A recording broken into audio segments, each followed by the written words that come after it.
Welcome back to another deep dive. We are really thrilled to have you here with us today. Absolutely. Glad to be back.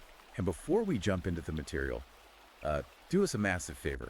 Hit that like button and subscribe to the show right now. It really helps us out. It does. It ensures you never miss one of these deep dives. So today's subject is an ebook that has been making, well, serious waves recently. To put it mildly. Right.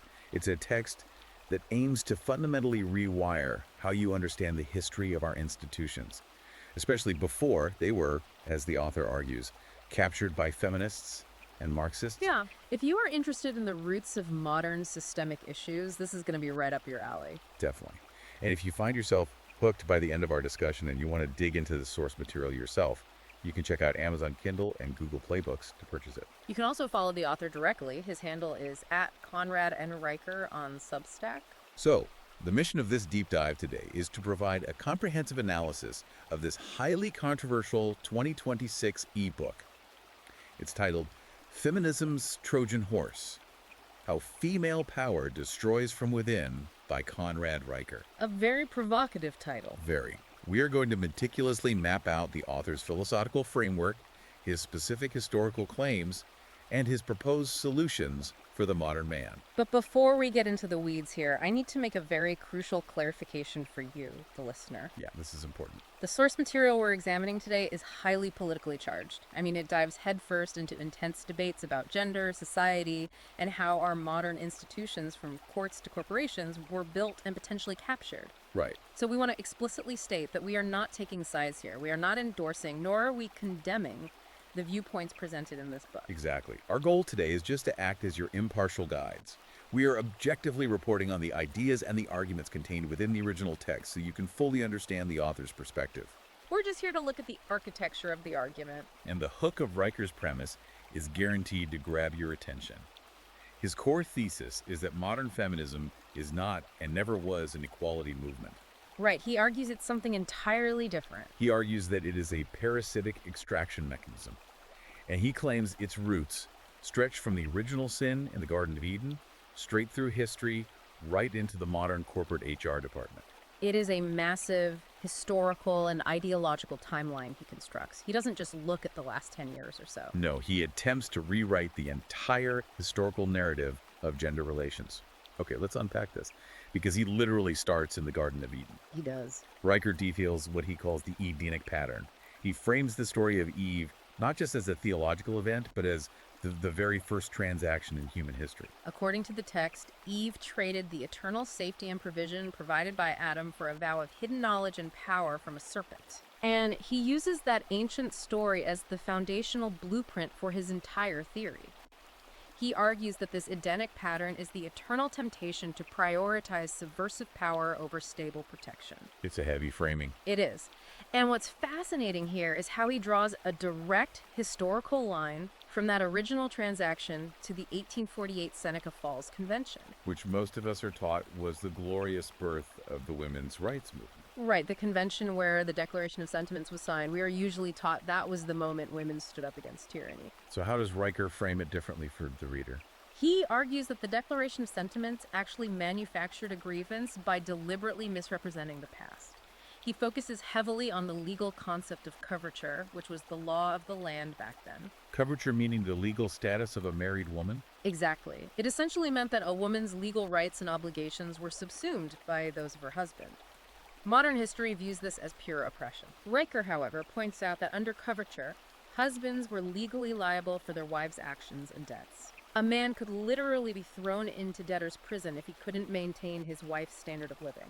So he's saying it was a system of absolute male liability, not just male authority. Exactly his point. Riker claims the women at Seneca Falls demanded to dismantle that system. They wanted the privileges and autonomy of full citizenship, but without assuming the responsibility. Right, without the corresponding life or death responsibilities that men held, like the military draft or the crushing burden of absolute financial liability. He views it as a demand for power without consequence. That is a total inversion of the standard historical narrative. And from there, he traces the ideological lineage forward. Yeah, he points out that the actual word feminism wasn't coined by a woman. Right, it was coined by a utopian socialist named Charles Fourier in 1837.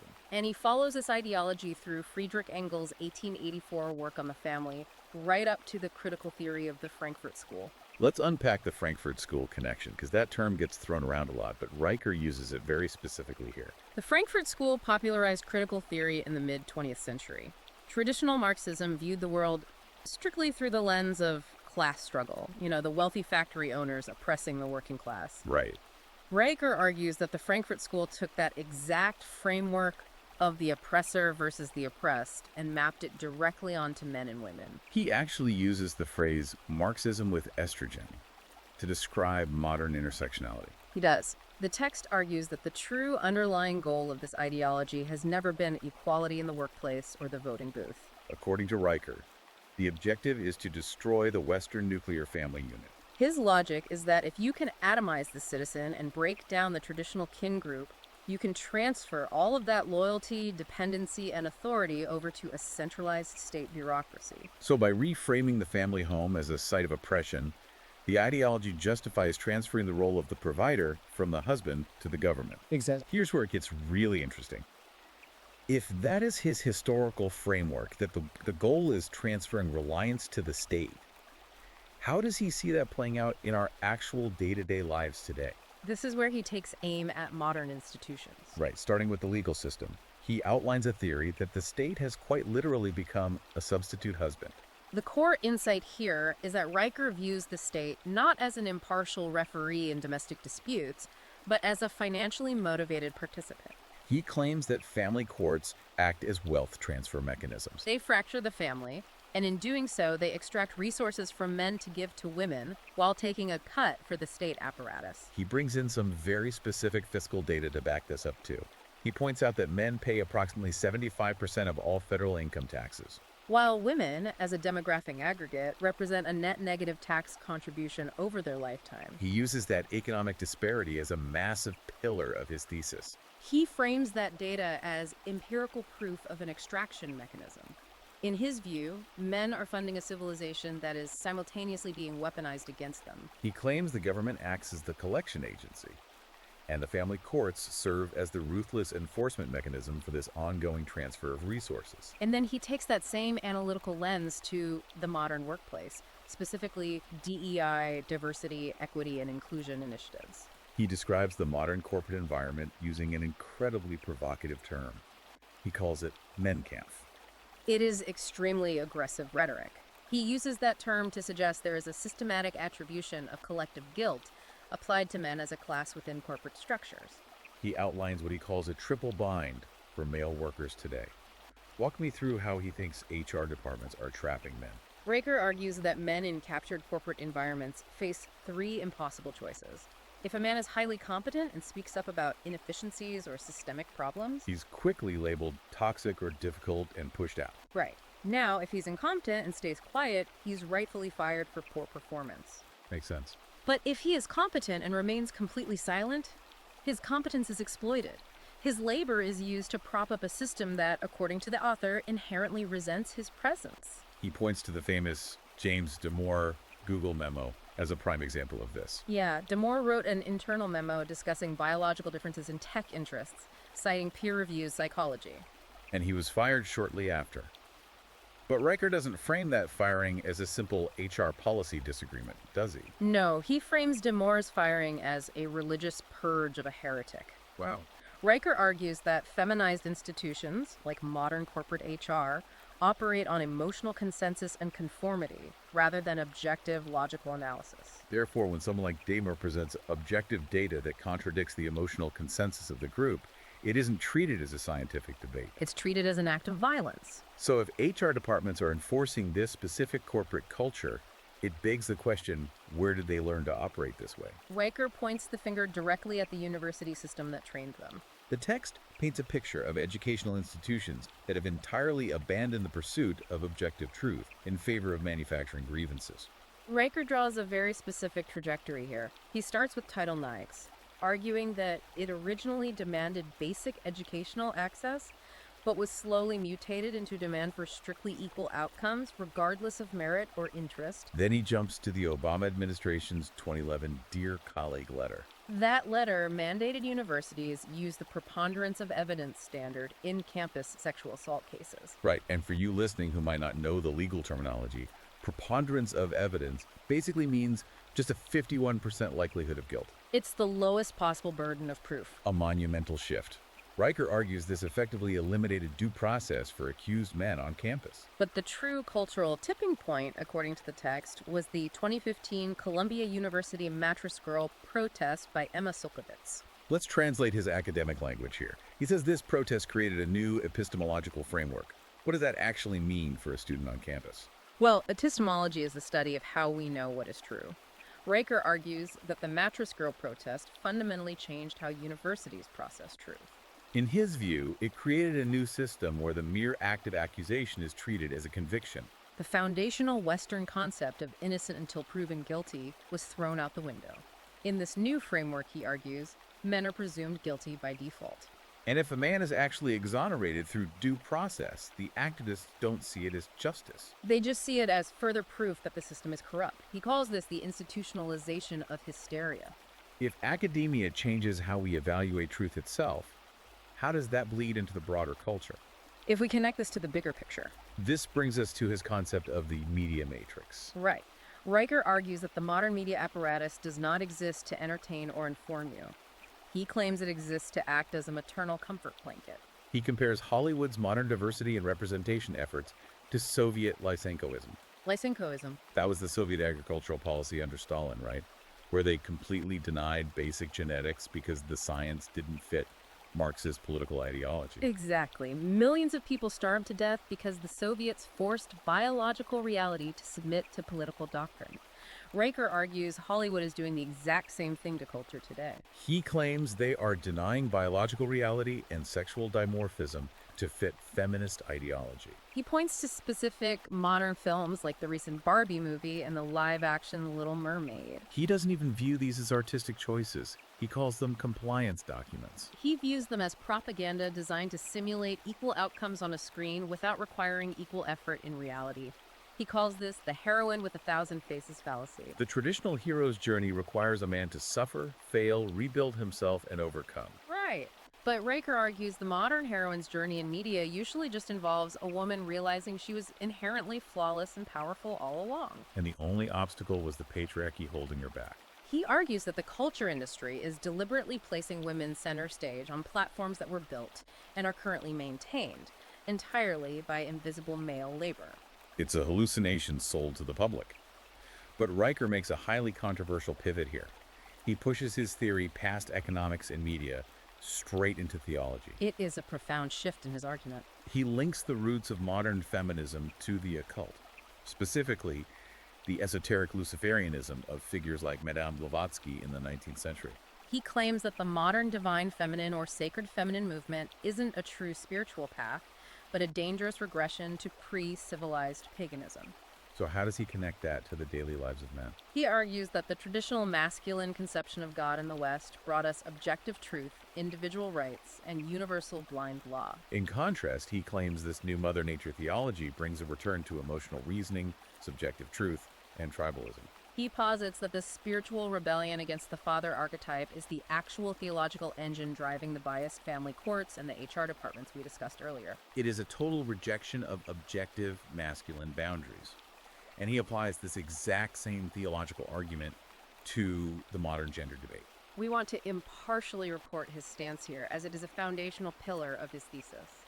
Riker asserts that the exponential rise in transgenderism is a direct, inescapable consequence of feminist ideology, relentlessly deconstructing biological reality. He structures it as a logical syllogism.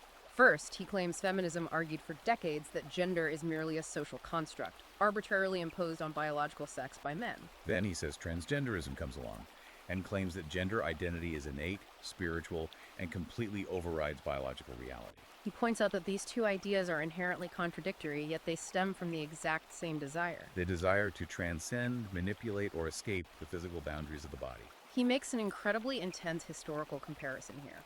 The text compares modern gender transition to the ancient cults of Cybele and Attis in Rome and Phrygia. In those cults, priests would literally castrate themselves as an entry fee to serve the goddess in sacred feminine spaces. Riker frames modern medical transition for young men through that exact historical lens. He does not view it as genuine healthcare. He views it as surgical mutilation and chemical castration driven by a therapy state. An ideology that fundamentally hates masculinity and seeks to physically erase it. Furthermore, he argues the medical-industrial complex is entirely complicit. Because they have discovered the perfect business model, Right. creating permanent, lifelong patients out of physically healthy bodies. We've covered the history, the institutions, the media, and the theology. So what does this all mean? How does Riker see this playing out right now in the day-to-day lives of the men reading this book? Let's talk about the modern symptoms he identifies, starting with the sexual marketplace. Riker views the modern dating scene as a complete disaster of unchecked digital hypergamy. Hypergamy being the tendency to mate upwards in social or economic status. Right, and he argues that apps like Tinder and what he calls the Instagram to OnlyFans pipeline have weaponized this instinct. In his view, this technology has created a system where a tiny fraction of top-tier men get all the attention. While a massive percentage of average men possess zero romantic or reproductive stake in civilization. Meanwhile, an entire generation of young women is being taught that empowerment simply means monetizing male loneliness through screens. He makes a really surprising connection here between this feminine nurturing impulse and national immigration policy. He calls it pathological altruism. He argues that a civilization refusing to defend its borders is suffering from a spiritual surrender. In his framework, the feminine instinct to nurture and provide unconditional acceptance is beautiful and necessary, but only within the protected boundaries of the family unit. When you apply that maternal instinct to national borders, offering unconditional acceptance to the world without the masculine check of boundary enforcement, discernment, and resource limitation, it ceases to be compassion. It becomes a weapon of civilizational suicide. If we take a step back and look at his whole board, if he believes every institution, from the Border Patrol to the HR department to the university to the family court, is completely captured by this ideology, what is a man supposed to do? What is Riker's ultimate solution?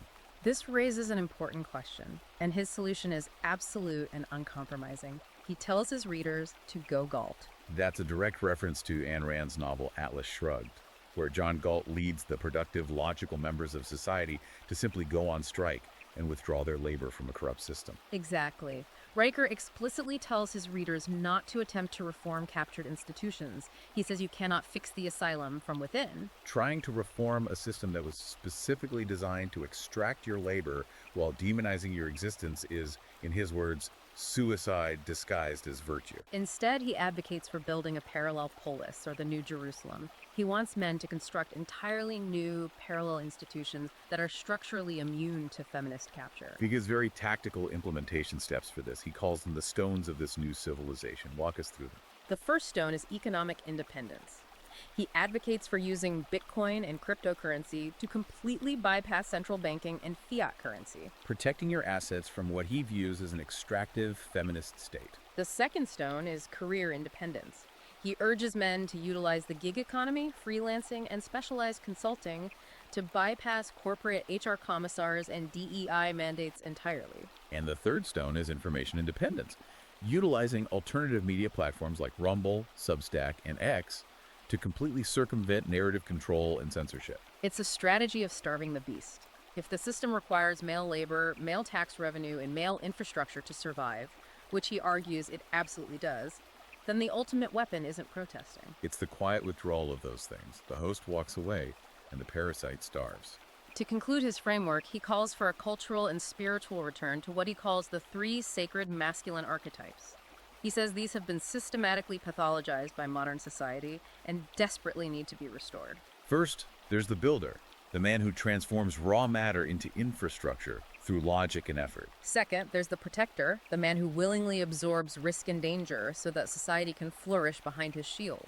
And finally, the logician, the man who subjects his own emotions to reason and objective truth. Riker argues that removing these three archetypes from our culture removes the very possibility of civilization itself. It is a massive, sweeping thesis that reinterprets virtually every aspect of modern society through this specific lens of gynocentric capture and masculine withdrawal, which leaves us with a profound final thought to mull over. Right. If we take Riker's proposed solution to its logical conclusion, if this parallel polis is actually achieved, if the builders, the protectors, and the logicians listen to this book and completely withdraw their labor, their taxes, and their participation from mainstream institutions to create a separate digital and economic monastery, what happens to the shared reality of a nation? It's a huge unknown. Can two entirely parallel civilizations, one operating on this new decentralized masculine framework, and the other remaining in the legacy institutions, truly coexist in the exact same physical space? Or does the complete separation of the productive class inevitably lead to a sudden and total collapse of the original societal structure? It is a question that challenges the very foundation of how a country holds together. And it's a heavy question to leave you with. But exploring those deep architectures of thought is exactly what we do here. Absolutely. We hope this deep dive gave you a thorough understanding of the arguments laid out in the text and helped you see the history of these institutions through the author's eyes. Before you go, please remember to hit that like button and subscribe to the show so you never miss a deep dive like this. And as we mentioned at the top, if you want to explore the source material and examine these arguments for yourself, you can check Amazon Kindle and Google Play Books to buy the ebook. And you can follow the author at Conrad and Riker on Substack. Thank you so much for joining us on this deep dive, and we will see you next time.